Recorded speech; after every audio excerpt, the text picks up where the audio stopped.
So let's hear what Donald Trump had to say about sending troops to Chicago. Now, as a matter of fact, let's play this first. In Chicago over the weekend, at least 54 people were shot. This is just over Labor Day weekend, 7 killed. Several of the incidents were mass shootings with multiple victims at a single scene. In one instance, a teenage girl was hit with a stray bullet.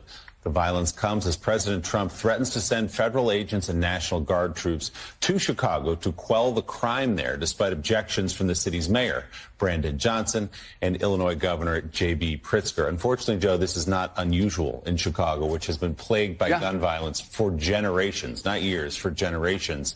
54 people shot this weekend in Chicago, 7 killed. I mean, and those numbers just keep piling up. And let's see what Trump had to say about it. Make your mind up on Chicago, though? Well, we're going in. I didn't say when. We're going in. When you lose, look, I have an obligation. This isn't a political thing. I have an obligation. If the governor of Illinois would call me up, I would love to do it. Now, we're going to do it anyway. We have the right to do it because I have an obligation to protect this country. And that includes Baltimore. I saw where Governor Moore was asking me to take a walk down the street of Baltimore. Well, Baltimore is a very unsafe place. It's rated number 4 in the city, one of the most unsafe places anywhere in the world. I'm very proud of Washington. It serves as a template, and we're going to do it elsewhere. But Chicago is certainly going to be high. I would love to have him call. I would love the governor of Illinois. I'd be honored to take his call. All he has to do is say, sir, we need help. It's out of control. And everyone knows it is. He's not kidding anyone.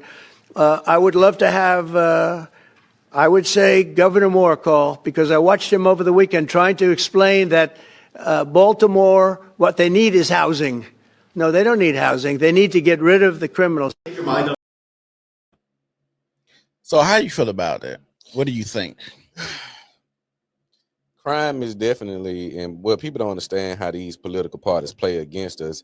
I think it was over 1 million something nonprofits or something.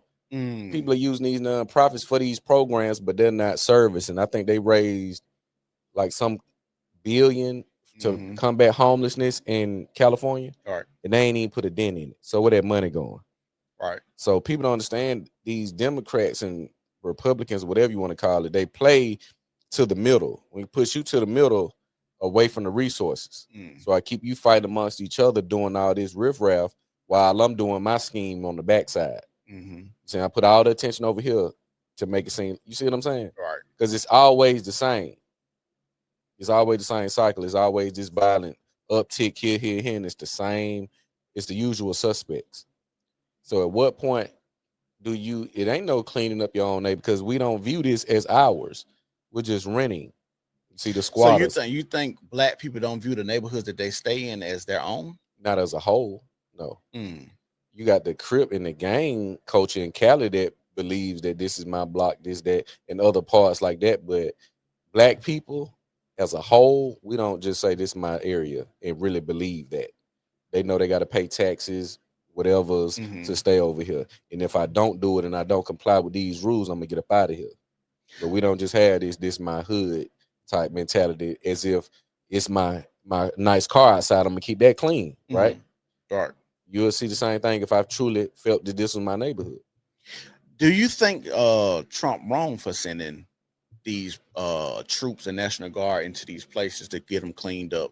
And the reason that I ask, because they always try to take everything that he does and base it in racism, but it's weird to do that when we know that there is a problem. There is a problem at hand. Murder and crime is a problem in America, especially in these inner cities where they be predominantly black. And the mayor of Chicago is a black man and trying to stop Trump from going in to clean up the crime. So my thing is, why is this going on to where the black mayor don't want crime being cleaned up? Because if you clean up crime in these poverty-stricken areas with black men and women, these people are going to get enlightened. They're going to get a peace of mind. They're going to get momentum to change themselves. Who waiting on what other parts of Illinois are available? The suburbs, These white people that's quiet, they may not be as powerful as a Trump or whatever, but they got some type of influence. They don't want these areas cleaned up and these people cleaning themselves up and coming out here to stay by me. Keep you fighting and stay over there. You clean it up. Now these motherfuckers finna get right. They finna get some push, and they gonna end up coming to be my neighbor one day. Well, if they didn't clean themselves up, you got a better people moving out there. It's we different. We don't view that just like you got when you hear white men refer to white women as mud sharks. They feel like if she been with one black man, she tainted forever. Yeah.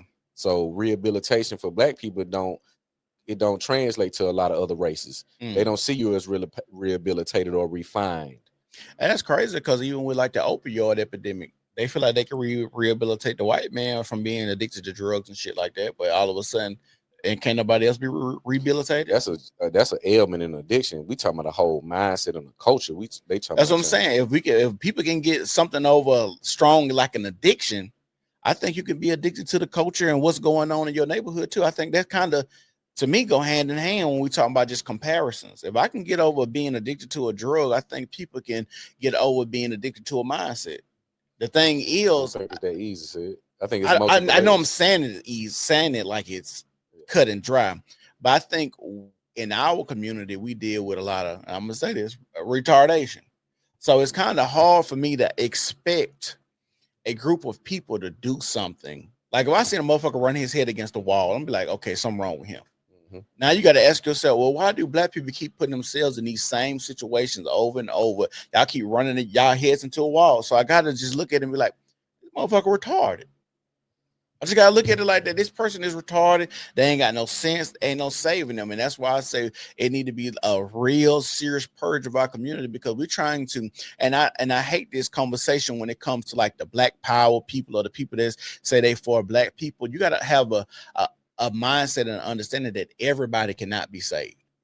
If you're trying to come at the black community where everybody can be saved, then that's going to be the issue. I think you probably have a good 20% of the black community that can really be saved. That might be a stretch if I'm thinking about it. 20%. What you think? I mean, anything when you look at a batch or a mass amount of things trying to be saved, I never seen it. Anything. Me neither. Goods, perishables, a lot of things. I never said, well, we was able to save 90% of it. Yeah. I was able to say 80%. A lot of it's gonna be destroyed. Right. So even the idea of saving somebody or a group of people who are not even wedded, they need saving. Because they can be like, what you saved me from? This life. Yeah, this the culture. This how we live.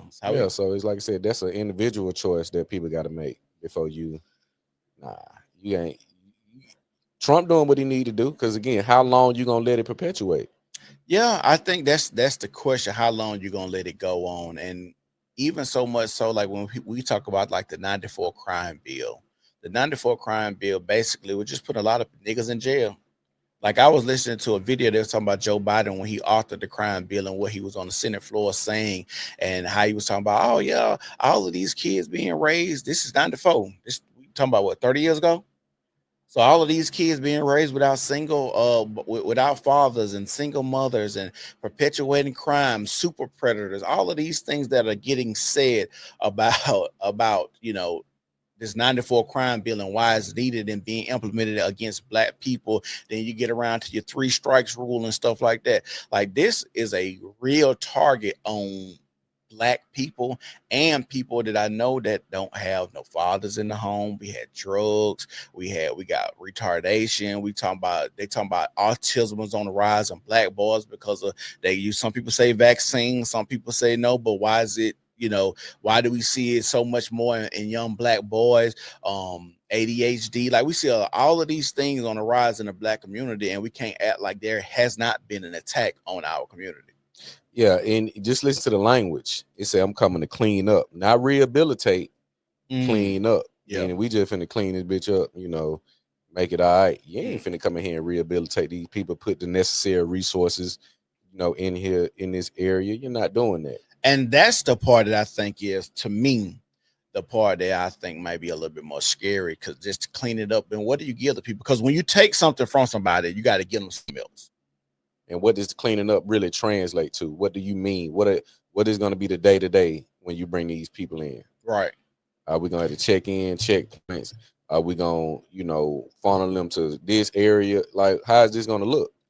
And then how long they gonna stay? And then what things you gonna have implemented after they leave? Because all of these big places talking about they lacking in police force. So after the National Guard and the Army and all these people leave, then what? You gonna go back to the party and bullshit? And they gotta stay somewhere. See, I think, like I said, they ushering in martial law and some other things. Think so? These people ain't just coming in. All right, we gone, y'all.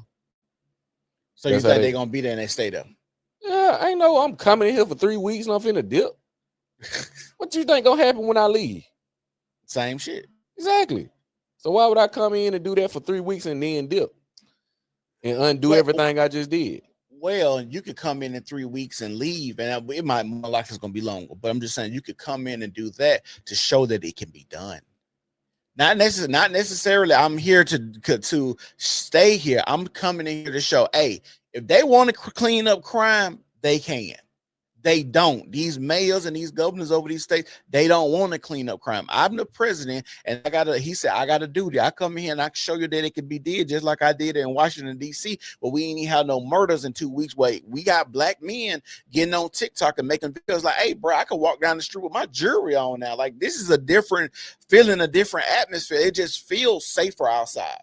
But it's I'm gonna say it too.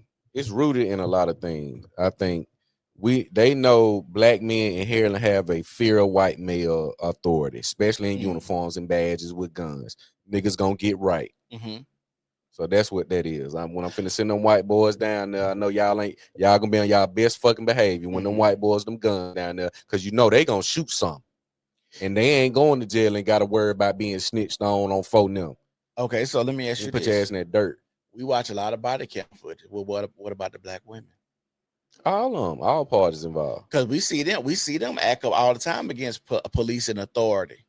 So I've seen them act up, but I ain't never really seen them get off like I seen black men get off on a cop. Like, what you mean? Shooting them and being able to get away. Most time they subdue the woman. Most of the time. Yeah, but she's done. Quick. Yeah, but she still could be unruly. You gotta think about it. She's raising children up behind her that watch her act that way too. Yeah, so all of us gonna get checked. Yeah. And they know we have an innate fear of white male authority. So the presence alone is gonna call the bullshit. Yeah. You like, the police down there, bro. Get right. The police behind me. Sit up straight. Yeah, because I can remember you, like I said, growing up, they could say, I'm not going to Hoover because police be over there. Yeah. I'm scared of the police. Yeah. So yeah, that's why I say, what does cleaning up really mean? What is the plan? Like, are you just sending troops? Like, who you corresponding with? You ain't getting with no community leaders who been trying to clean it up. What about those guys? Well, that's boots on the ground, grassroots. You're not gonna get with those guys, and the reason you're not gonna get with those guys because if they ain't done it in 5 years, 10 years, 15 years, but I don't have the resources that the Fed can bring. True, but also a lot of those funding get cut too. Like I said, the money, especially with the nonprofits, when you start a lot of nonprofits, if you look research it, they said like 90% of the budget goes to just paying people that work there. Yeah, not even going to the call. We just paying administration fees. The Black Panther didn't have a nonprofit. Yeah. So I don't believe you need an organization or some type of 501c3 status to do what's right for you and your people. You don't need no motherfucking organization. You get a group of like-minded individuals and you do it yourself. They did free lunch with the black. They offer security. One no government programs behind the Black Panthers in the 70s, in the 60s. I agree. So yeah, I think that's just an excuse and a cop-out. Yeah, I agree. I just think right now, when it comes to everything that we see, we gotta wait it out and see. But what's even more dumb on the parts, I think, of our people seeing those type of people come into our community and still not playing for the what if. What if they enact martial law? What if they decide to commit genocide on our people? What if they decide to just turn the guns on us? We ain't come together. We ain't had no meetings. We ain't say, hey, we got this is plan A. This is what we're gonna do in our neighborhood. These are the guns we're gonna buy. Like, that's the part that's, to me, the dumb part. Like, I see these people here, but we're not planning to do anything. It's just in case. We gonna see. We gonna see now. We gonna see. We got hood fights. Hood fight. we ain't gonna play a fight like to. So the next thing I want to talk about is this right here. Hold on, real quick.